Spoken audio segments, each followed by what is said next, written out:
Louvado seja o nosso Deus por mais essa oportunidade de estarmos aqui juntos para expor esse assunto de tão grande importância para cada um de nós, que temos como título hoje o assunto das ofertas das primícias. Está comigo o irmão Mateus, como já tem sido o meu fiel companheiro nesse trabalho, nessa série de vídeos. Então que possamos juntos trazer esse assunto da forma mais clara possível. Irmão Mateus, por gentileza. Então já alcançamos aí a 8ª parte, estamos chegando ao final. E aqui então temos esse tema das primícias e vamos ler o que a revelação nos traz em relação a isso, falando do costume do antigo Israel, como que se dava. O primeiro texto é do Desejado de Todas as Nações, página 786, que o irmão Ronei lerá para nós. É importante aqui que o próprio título já fala primícias, né? Então é algo que vem na primeira oferta que pode ser recolhida, segundo vai explicar o texto, diz da seguinte forma: das searas colhiam-se as primeiras espigas de grãos maduras, e quando o povo subia a Jerusalém, por ocasião da Páscoa, o molho das primícias era movido como uma oferta de ações de graças perante o Senhor. Enquanto essa oferenda não fosse apresentada, a foice não podia ser metida aos cereais, nem esses ser reunidos em molho. O molho dedicado a Deus representava a colheita. Assim, Cristo, as primícias, representava a grande colheita espiritual para o reino de Deus. Sua ressurreição é o tipo e o penhor da ressurreição de todos os justos mortos. Porque se cremos que Jesus Cristo morreu e ressuscitou, assim também aos que em Jesus dormem, Deus os tornará a trazer com ele. Então aqui o próprio texto do Desejado já nos explica que antes de passar a foice, passar a foice lá na colheita, era preciso colher as primeiras espigas e levar o molho justamente para Jerusalém, e após mover o molho em oferta de ações de graças ali em Jerusalém, então agora voltar-se para se efetuar a colheita. E é um simbolismo espiritual muito profundo, porque tem cumprimento com Cristo, como nós vemos na leitura, né? Dentro então da festa maior dos pães asmos ou Páscoa, havia então essa oferta movida diante de Deus, que era o molho daquelas primeiras espigas, né? E inclusive no Patriarcas e Profetas, na página 540, relacionada a esse ato da apresentação da oferta das primícias, se contava 50 dias e se chegava então ao Pentecoste. Momento esse que era um dia apenas de culto religioso, né? Mas era um momento, digamos assim, da conclusão então da ceifa, e era tudo muito relacionado a essa parte da agricultura, como nós podemos ver já nestes primeiros textos, né? Mas vou pedir para o irmão Ronei também ler para nós agora um texto a mais que vai nos orientar sobre isso, que está no Atos dos Apóstolos, na página 336, 337, um texto semelhante a ele também se encontra no Patriarcas e Profetas 526. Diz da seguinte maneira: a devolução do dízimo era apenas uma parte do plano de Deus para o sustento de seu trabalho. Numerosas dádivas e ofertas foram divinamente especificadas. Sob o sistema judaico, o povo era ensinado a cultivar o espírito de liberalidade, tanto em sustentar a causa de Deus, como em socorrer os necessitados. Por ocasiões especiais, havia ofertas voluntárias. Na colheita e na vindima, as primícias dos frutos do campo, grãos, vinha e azeite ou óleo eram consagrados como ofertas ao Senhor. Os respigos e os cantos do campo eram reservadas para os pobres. As primícias da lã, quando o rebanho era tosquiado, do grão, quando era malhado o trigo, eram postos de parte para Deus. De igual forma, os primogênitos de todos os animais. E o preço dos resgates era pago pelo filho primogênito. As primícias deviam ser apresentadas perante ao Senhor no santuário, e eram então dedicadas ao uso dos sacerdotes. Por esse sistema de beneficência, o Senhor procurava ensinar a Israel que em tudo devia ele ser o primeiro. Assim, era-lhes feito lembrar que Deus era o proprietário de seus campos, rebanhos, de ovelhas e de gado, que era ele quem enviava o sol e a chuva para que a seara se desenvolvesse e amadurecesse. Tudo o que possuíam era dele. Eles eram apenas mordomos de seus bens.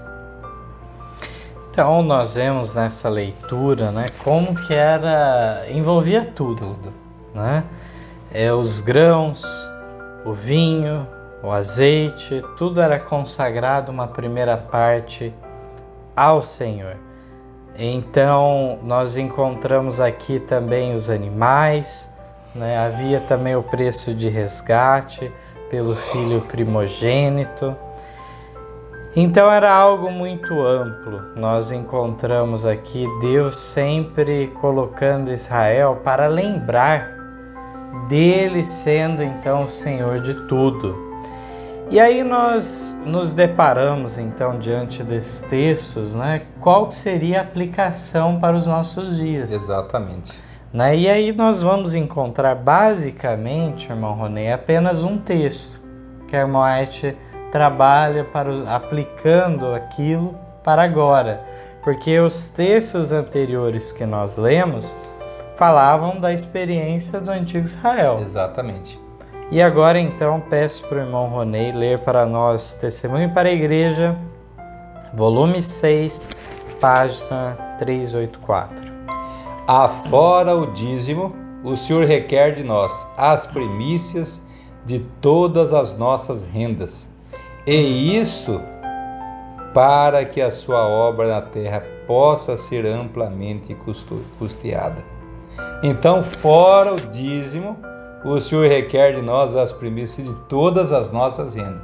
As primícias, como nós já adiantamos, representa as primeiras coisas, as primeiras colheitas, os primeiros frutos. Pode ser o primeiro salário anual, pode ser o primeiro salário do novo emprego. Cada um vai se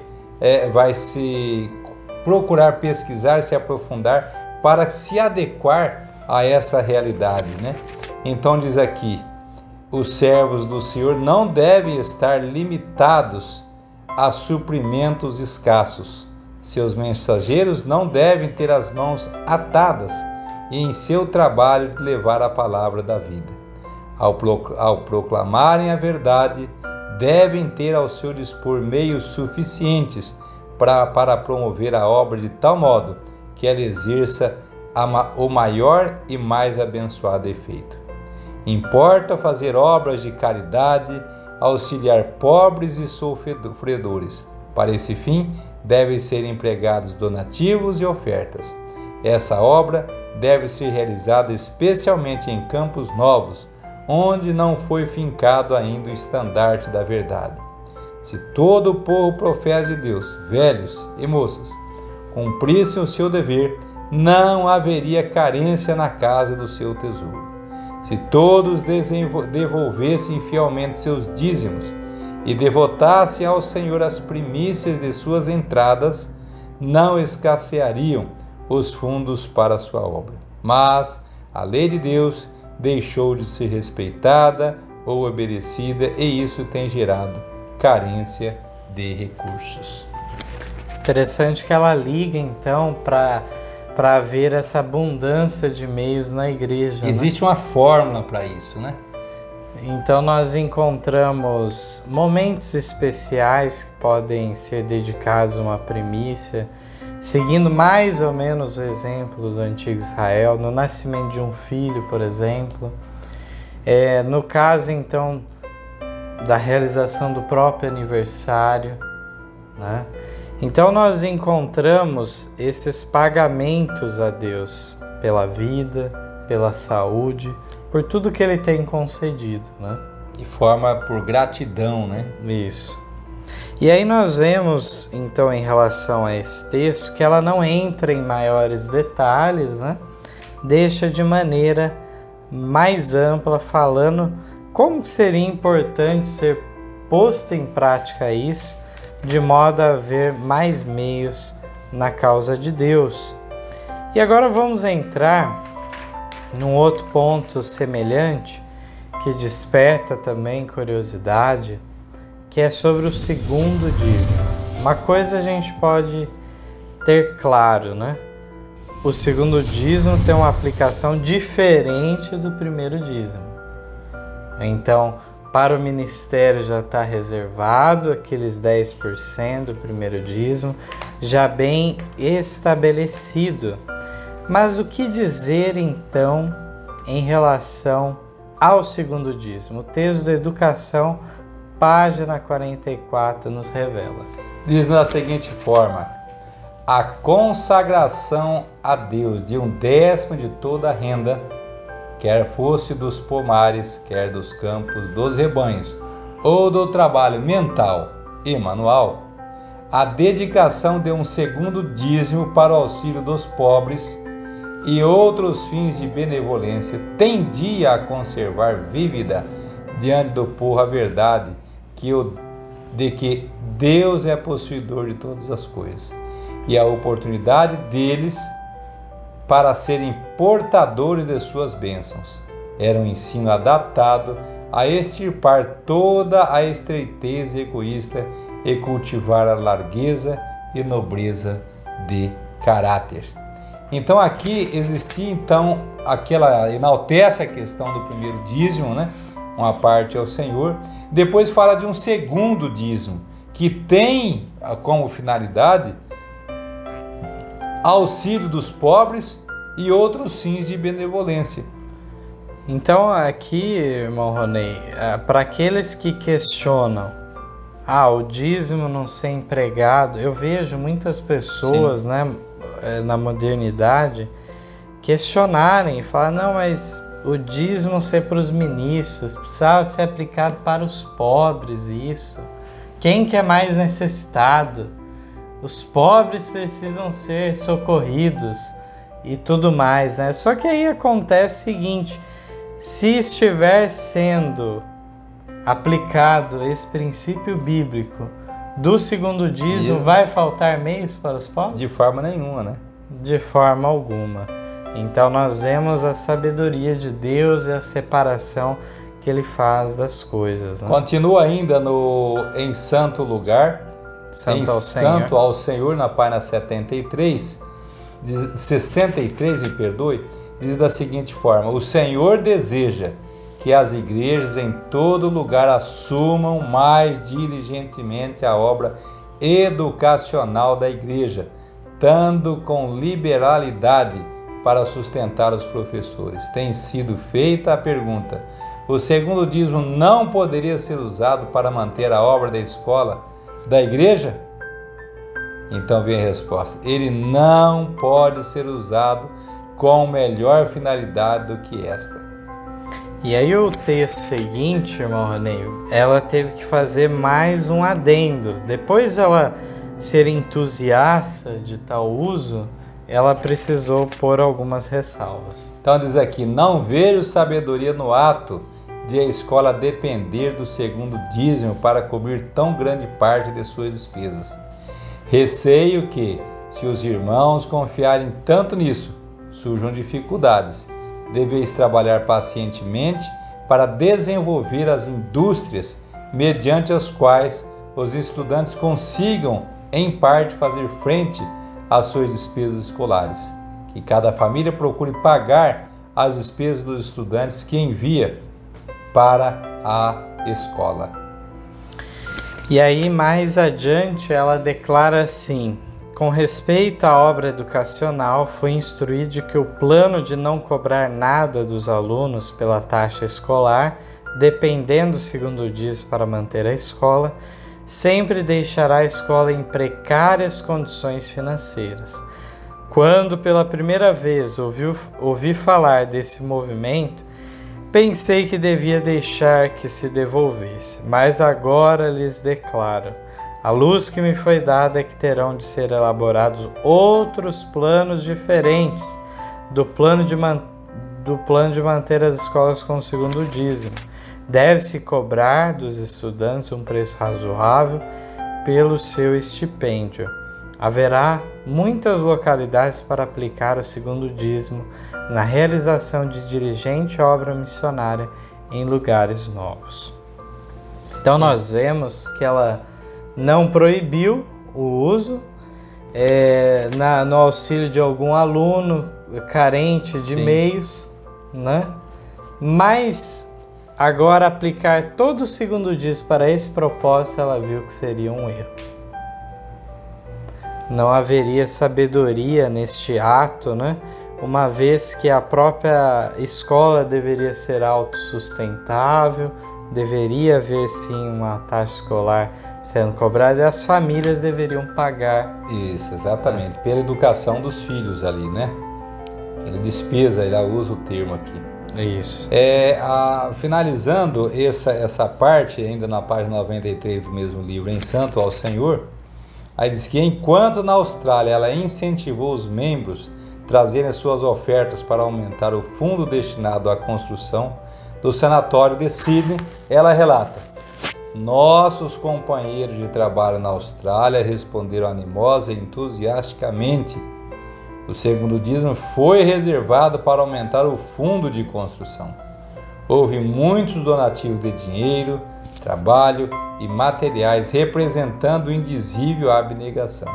Então aqui lá na Austrália, o segundo dízimo para edificação aqui do sanatório, exatamente o povo atendeu prontamente quando foi requerido e aí pegaram do segundo dízimo para essa finalidade. Então, muito interessante, esses textos nos mostram, né, a aplicação do segundo dízimo. Ele não tem um fim só. A melhor forma de usar, podemos entender, né, irmão Ronei, é dispersar ele em várias iniciativas, né? Tem outro texto aqui, nós vamos trazê-lo agora, aqui nesse primeiro momento, mas ele diz que o segundo dízimo também, muitas vezes a pessoa aquela ocasião, guardava o segundo dízimo em forma de mantimento. Então aquele mantimento que ele guardava como segundo dízimo, até que ele não levasse à festa religiosa em Jerusalém, ele poderia usar aquele mantimento desde que ele hospedasse pessoas na casa dele. Então esse segundo dízimo também tinha a finalidade da pessoa pegar o arroz, pegar o feijão, pegar o que ele tinha desse segundo dízimo, e naquela semana, naquele mês, se estiver hospedando alguém ali, ele fazia, na verdade, questão de convidar pessoas para a casa dele, porque ele tinha muito segundo dízimo, e isso estimulava a hospitalidade. Então a sabedoria divina em ter o segundo dízimo, então é muito grande, porque não somente mexe com o nosso egoísmo, mas ela provê o necessitado e vai sobrar o que o texto está dizendo aqui. E essa sobra ainda tinha finalidades para a construção, para a escola, com uma série de fatores e coisas.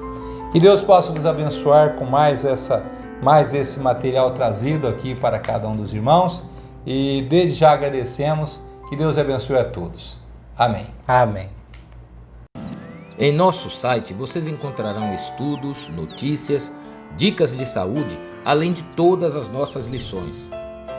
Participem conosco através da nossa página no Facebook e assistam todas as nossas lições através do YouTube.